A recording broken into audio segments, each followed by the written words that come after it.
மீண்டும் உங்களை சந்திப்பதிலே நாம் மகிழ்ச்சி அடைகின்றோம். நான் இலங்கையில இருந்து பதுளை போதனா வைத்தியசாலையில இருந்து வைத்தியர் கிருஷாந்த் வேதநாயகம்.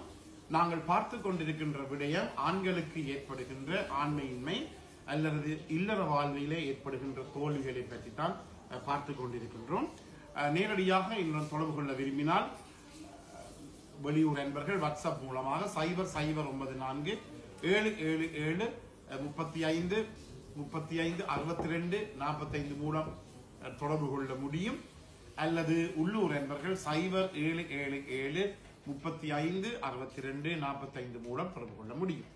தென் இன்றைய கால பகுதிகளிலே ஆண்மை இன்மை ஏற்படுவதற்குரிய பிரச்சனைகளிலே மருந்துகள், நோய்க்கு பாவிக்கின்ற மருந்துகளினுடைய முக்கியத்துவத்தை பற்றி நாங்கள் பார்க்கின்றோம். எனவே நீங்கள் ஒரு உயர் குருதி அமைக்கும் ஹை பிளட் பிரஷர் நோயாளியாக இருக்கலாம், அல்லது ஒரு டயபெட்டிஸ் மெலைட்டஸ் என்று சொல்லப்படுகிற நீரிழிவு நோயாளியாக இருக்கலாம், அல்லது நாட்பட்ட சிறுநீரக பாதிப்புடைய நோயாளியாக இருக்கலாம், கிரானிக் ரீனல் ஃபெயிலியர் நோயாளியாக இருக்கலாம், அல்லது ஒரு சிறுநீரக மாற்று சத்திர சிகிச்சை செய்த ஒரு நோயாளியாக இருக்கலாம், ரீனல் டிரான்ஸ்பிளான்டேட்டட் பேஷண்டாக இருக்கலாம், அல்லது இதுக்கு மேலதிகமாக மாரடைப்பு ஏற்பட்டு ஹார்ட் அட்டாக் ஏற்பட்டு உங்களுக்கு பைபாஸோ அல்லது ஸ்டென்ட் வைத்த நோயாளிகளாக இருக்கலாம். எந்த நோயாளியும் தன்னுடைய மனைவியுடனோ தன்னுடைய கேர்ள் ஃப்ரெண்டுடனோ சாதாரண விதியிலே சாதாரண நியமத்திலே அவர்கள் பாலியல் உறவை வைத்துக் கொள்ள முடியும். அதுக்கு ஒரு விதமான தடையும் எங்களுக்கு கிடையாது. ஆனால் அந்த இப்படி மேற்குறிப்பிட்ட நோய்களுக்கு பாவிக்கின்ற மருந்துகள் சில நேரத்திலே உங்களுக்கு இந்த ஆண்மை இன்மையை அல்லது இந்த செக்ஷுவல் டிசைரை அல்லது லிபிடோமை என்று சொல்லுவோம், அதாவது பாலியல் ஆசையை குறைக்கக்கூடியவையாக, பாலியல் ஆசையை ஏற்படாத ஒரு நிலைமைக்கு உங்களை கொண்டு போய் தள்ளிவிடும். இந்த நிலைமைகளிலே நான் மீண்டும் மீண்டும் உங்களை சொல்வது என்னவென்றால், கட்டாயமாக நீங்கள் வெட்கப்பட வேண்டாம்.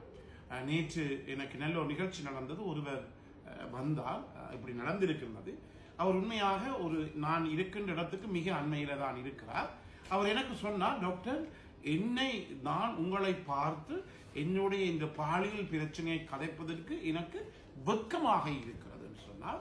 நான் சொன்னேன், சரி பரவாயில்ல, உங்களுடைய பிரச்சனை சொல்லுமென்னு சொல்லி, பிறகு அவர் சொன்னார், நான் இதுக்கு மருந்து எடுக்க வேண்டும் என்று சொல்லி, அப்போது பிறகு அவரே சொன்னார், டாக்டர், நான் மருந்தெடுக்க டாக்டரிடம் மருந்துக்கு வெட்கப்படுகிறேன் என்று சொன்னார். நமக்கு அதாவது என்னுடைய இடத்திலிருந்து மிக அருகிலே தான் அவர் இருக்கிறார். அவருக்கு நான் கூரியர் மூலமாக இந்த நான் இருக்கிற இடத்துக்குள்ளே நான் மருந்தை அனுப்பி வைத்தேன். எனவே இது உங்களுடைய ஃபேமிலி பிசிஷியன் அல்லது குடும்ப வைத்தியரிடம் சென்று இந்த பிரச்சனையை சொல்வதற்கு ஒருபோதுமே தயவு செய்து நீங்கள் வெட்கப்பட வேண்டாம்.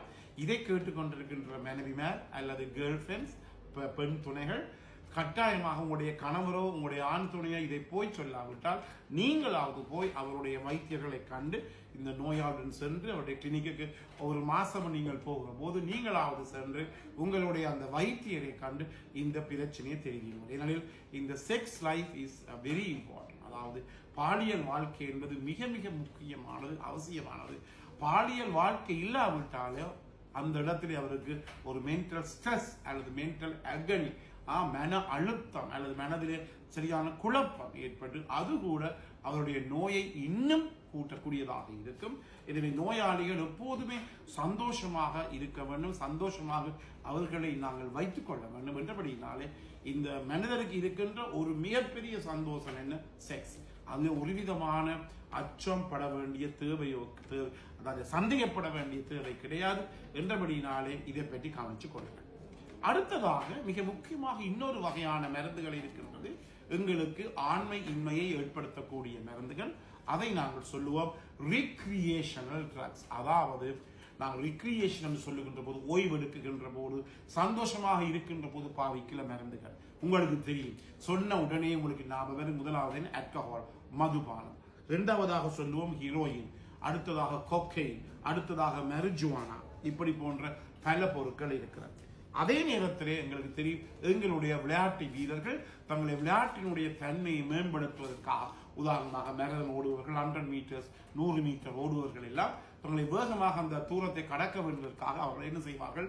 இந்த அனபாலிக் ஸ்டீராய்ட்ஸ் என்று சொல்லப்படுகிற இந்த ஸ்டீராய்டு ஊசிகளை ஏற்றுக்கொள்வார்கள்.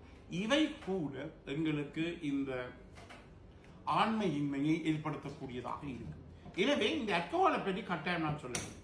ஆல்கஹால் ஆனது ஒரு கொஞ்சமாக இருக்கின்ற போது, ஒரு மிகவும் குறைந்த அளவிலே ஆல்கஹாலை நாங்கள் பாவிக்கின்ற போது என்ன நடைபெறும் என்றால் அது எங்களுடைய பாலியல் ஆசை, செக்ஷுவல் டிசைரை தூண்டும். அந்த லெவல் கொஞ்சம் கூடினால் அவராலே பாலியல் ஆசையை அப்படி அற்று போய்விடும். அவருடைய ஆண்குறியானது எழுச்சி அடையாது, இரக்ட் அடையாது, பீனால் இரெக்ஷன் முற்றிலுமே பாதிக்கப்படும். இதை நாங்கள் கவனித்துக் கொள்ள வேண்டும். எவ்வளவு அளவெடுத்தால் இந்த பாலியல் ஆசை தூண்டப்படும், எவ்வளவு அளவுக்கு மேல போனால் பாலியல் ஆசை அப்படி அற்று போய்விடும் என்று சொல்லி எங்களால் இது மட்டும் ஒரு புத்தகத்திலேயே அந்த அளவு இன்னும் குறிப்பிடப்படவில்லை. உங்களுக்கு தெரியும், பல இடங்களிலே இப்ப எங்களுடைய நாடுகளிலும் கூட இப்போது பெண்கள் இந்த மது பாவனையில ஈடுபடுகிறார்கள். நீங்கள் யோசிக்கலாம், இந்த பெண்களுக்கு அல்லது இந்த மனைவிமாருக்கு யார் மதுவை பழக்கி கொடுத்தது என்றால் அவர்களுடைய 100% அவர்களுடைய கணவர்மே. ஏன் அப்படி பழக்கி கொடுக்கிறார்கள் என்றால், பெண் மது குடித்தால் பெண்ணுக்கு இந்த செக்ஷுவல் டிசையர், செக்ஷுவல் ஆசை அல்லது செக்ஷுவல் ஃபீலிங் எல்லாம் கூடும்.